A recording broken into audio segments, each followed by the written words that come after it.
Halo semuanya, nama saya Rendra Angelo. Hari ini saya akan menjelaskan tentang Managing Communication untuk mata kuliah MPI. Pertama, isi pada presentasi kali ini adalah communication, function of communication, type of organizational communication, communication flow, type of communication network, benefits of information technology, dan type of network system. Kita masuk ke pertama, yaitu communication atau komunikasi. Komunikasi berarti transfer dan pemahaman dari makna. Transfer berarti pesan diterima dalam bentuk yang dapat diinterpretasikan oleh penerima, dan pemahaman pesan tidak sama dengan penerima setuju dengan pesan. Selanjutnya ada kontrol.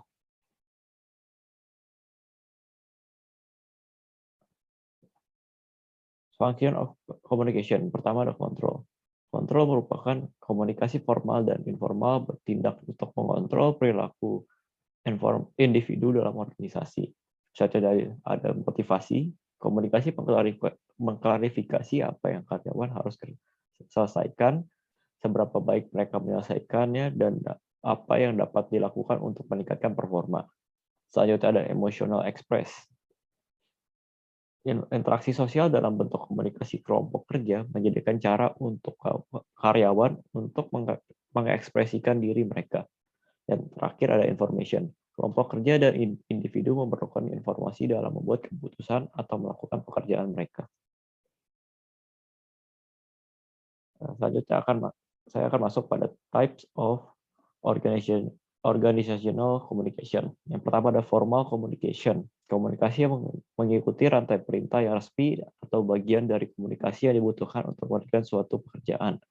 Contohnya adalah seorang manajer akan memberikan arahan dan instruksi-instruksi kepada bawahannya.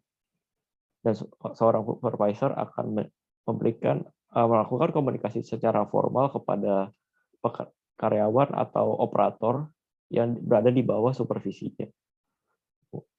Sesuai dengan SOP dan prosedur yang ada. Sedangkan ada juga informal communication, komunikasi yang tidak didefinisikan oleh hierarki organisasi, yaitu mengizinkan karyawan memenuhi kebutuhan interaksi sosial mereka, dapat meningkatkan performa organisasi dengan menciptakan saluran komunikasi yang lebih efektif dan cepat. Jadi informal communication ini contohnya adalah untuk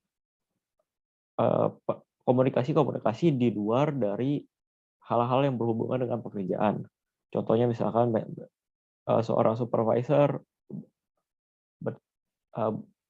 ngobrol santai dengan bawahannya ataupun sesama kolega membahas tentang hal-hal kejadian sehari-hari yang tidak ada hubungannya dengan pekerjaan, tetapi itu membantu untuk membangun komunikasi dan hubungan antara relasi satu sama lain dalam perusahaan. Itu adalah communication flow. Jadi terdapat 4 jenis dari aliran komunikasi. Yang pertama downward. Downward berarti komunikasi yang mengalir dari manajer kepada karyawan untuk menginformasikan dan menunjuk, mengkoordinasi dan mengevaluasi karyawan. Downward itu seperti arahnya adalah karyawan dari manajer ke bawahannya atau dari direksi pada manajer. Selanjutnya ada upward. Komunikasi mengalir dari karyawan kepada manajer untuk mengingatkan akan kebutuhan karyawan dan bagaimana hal dapat ditingkatkan untuk membuat iklim saling percaya dan menghormati. Jadi dari karyawan melakukan komunikasi dengan manajernya seperti untuk hal-hal pelaporan atau menerima feedback atau untuk hal-hal dari bawah ke atas. Selanjutnya ada lateral. Komunikasi yang terjadi pada karyawan di tingkat yang sama dalam organisasi untuk menghemat waktu dan memfasilitasi koordinasi. Contohnya ada karyawan dalam satu divisi di level yang sama seperti karyawan operator satu dengan operator yang lain, ataupun antara divisi tetapi dengan level yang sama seperti antar manajer dengan manajer. Selanjutnya ada diagonal. Komunikasi memotong area kerja dan tingkat organisasi dengan tujuan efisiensi dan kecepatan. Contohnya lah manajer IT mencari dan berkomunikasi dengan operator dari mesin kerja atau produksi yang merupakan area kerja yang berbeda dengan tingkat organisasi yang berbeda. Type of communication network. Terdapat 3, yaitu chain network, wheel network, dan alt-channel network. Chain network, aliran komunikasi yang berdasarkan pada rantai perintah yang formal, upward, dan downward. Jadi dalam chain network ini, karyawan tingkat bawah hanya bisa berkomunikasi kepada karyawan di satu tingkat di atasnya, begitu juga ke atas. Jadi manajer dapat berkomunikasi kepada bawahannya, pada supervisor, dan supervisor akan mengkomunikasikan pada operator atau pekerja di bawahnya. Hal ini memiliki keuntungan dalam hal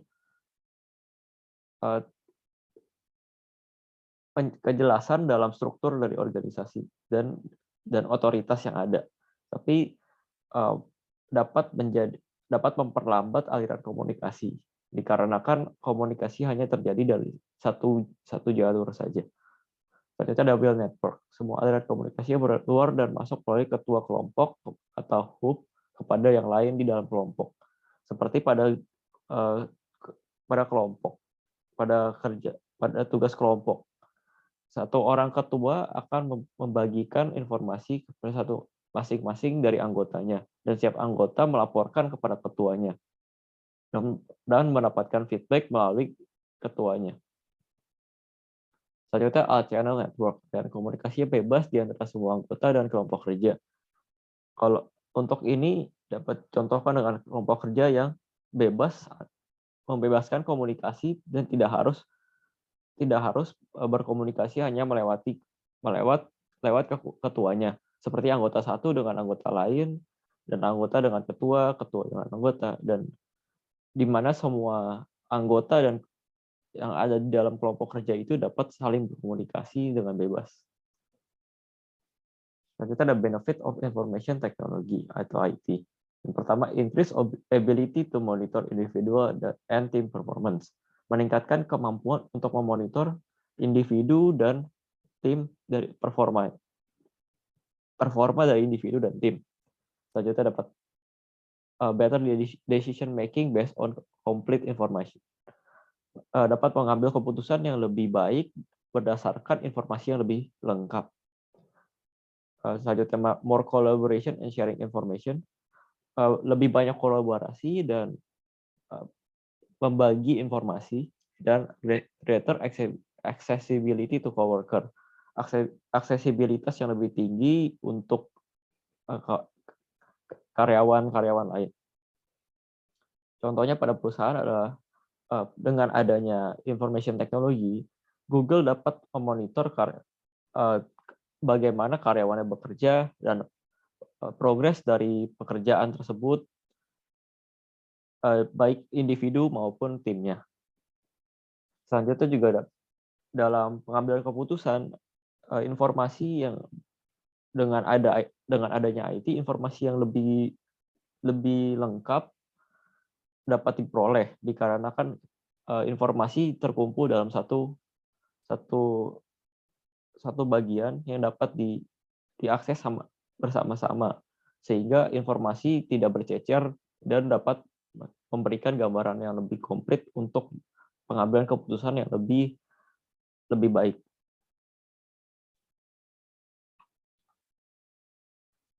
Selanjutnya ada types of network system. Yang pertama ada intranet. Intranet adalah suatu jaringan internal yang menggunakan teknologi dan hanya dapat diakses oleh pekerja.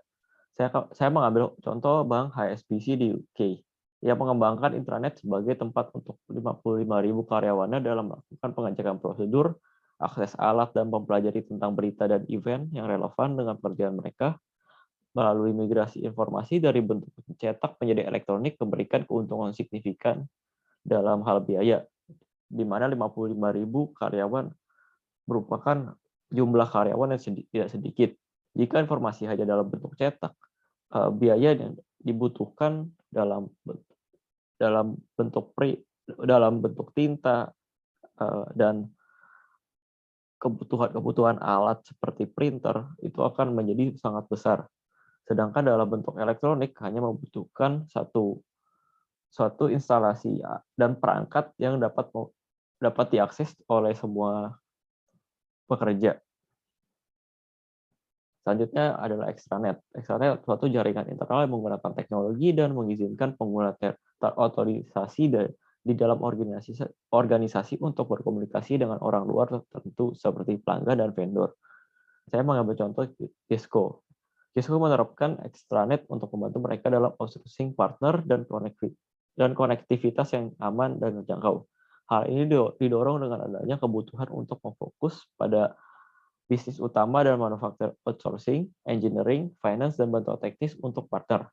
Cisco juga menerapkan VPN untuk mengurangi biaya dari extranet.